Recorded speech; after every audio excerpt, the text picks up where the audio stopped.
Eu postei esses dias nas minhas redes sociais uma imagem que viralizou em todo o país, que mostra o presidente Bolsonaro e o presidente Lula, ambos em cima de uma pilha de cadáveres. E um dizia, e daí? E o outro dizia, ainda bem. Obviamente que quando eu postei, eu não estava fazendo o juízo de valor de frases, porque pessoas não podem ser medidas por frases, mas pelo conjunto da obra. E aí, na minha postagem, eu coloquei, são os dois lados da mesma moeda. E ao que eu estava me referindo é que os dois usam o Estado como um projeto de poder pessoal.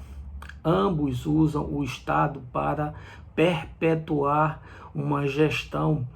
Ambos usam o Estado não para promover justiça, melhoria para a população, equidade. Eles usam o Estado para tirar dele os proveitos que sejam possíveis. Lula fez isso de uma forma emblemática, perversa, corrompendo tudo que era possível.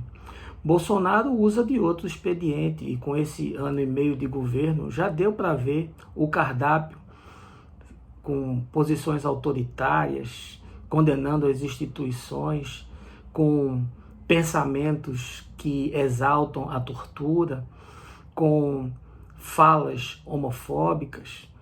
São os dois lados da mesma moeda para mim.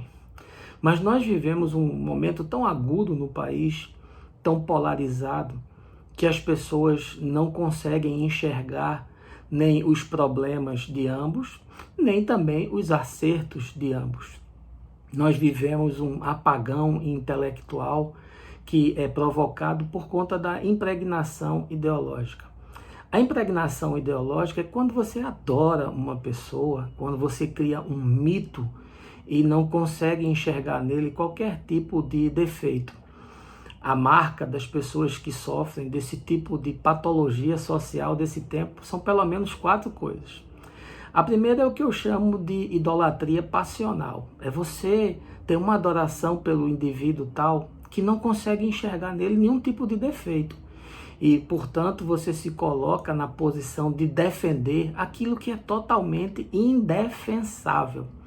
É um amor sem razão. É uma coisa que foge ao limite daquilo que é razoável. A segunda coisa é a incapacidade de ouvir.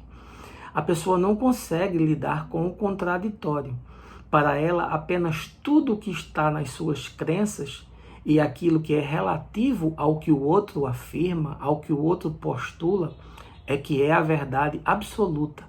E assim perde-se a capacidade do diálogo.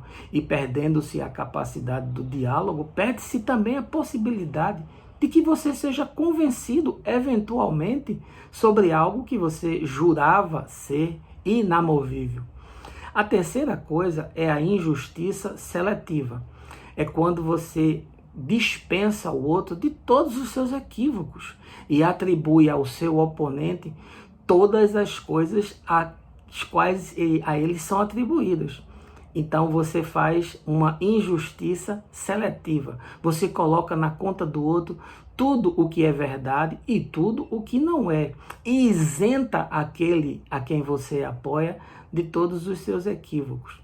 E finalmente existe a insensatez personalizada e generalizada, eu diria.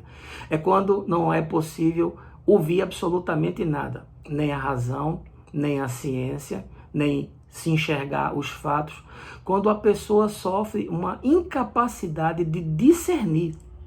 Está vendo, está ouvindo, está lendo, mas não acredita e nada é capaz de demovê-la. Nas Escrituras eu vejo Jesus lidando com esse tipo de situação de uma forma muito equilibrada. Ele tinha uma divergência profunda com a classe dos fariseus, que era a maioria absoluta do sinédrio judaico, que era uma instância de poder político e religioso. Certa feita, num embate com os fariseus, em público, sendo assistido por muitas pessoas, Jesus disse, na cadeira de Moisés, sentaram-se esses homens insensatos. Vocês podem fazer aquilo que eles falam, mas não ajam da forma como eles agem. E aí começa a discorrer sobre os equívocos daquela religião profundamente perversa. Jesus não descredenciou aquilo que eles afirmavam que estava alinhado com as Escrituras. Aquilo que eles afirmavam que era verdade. Aquilo que eles ensinavam e que produzia paz, bem e justiça. Mas Jesus também foi equilibrado o suficiente para dizer: não façam como eles fazem, porque o discurso é incompatível com a prática da fé. E assim cada coisa ficou em seu lugar. Eu me entristeço em ver o que está acontecendo no país, que é fruto basicamente da falta de educação. São pessoas que têm baixa escolaridade ou pessoas que se formaram, mas são analfabetos funcionais, incapazes de ler um texto e discernir o mínimo possível. Eu acho que a esquerda fez coisas boas e acho que a direita faz coisas boas. Acho que Lula fez coisas boas e Bolsonaro já fez algumas coisas boas. E ambos fizeram coisas muito ruins. Lula destruiu praticamente o país e teve tempo para fazer isso, 3 governos. Bolsonaro, com 1 ano e meio, já causou um prejuízo monstruoso. E há uma projeção de mais de 100 mil mortes no país. Que nós não cheguemos a isso, porque ele será certamente um dos responsáveis. Como diz o ditado, quem viver verá. Vamos conversando por aqui, de encontro em encontro, a mente abre, o coração expande, e o mais eu vou te falando no caminho.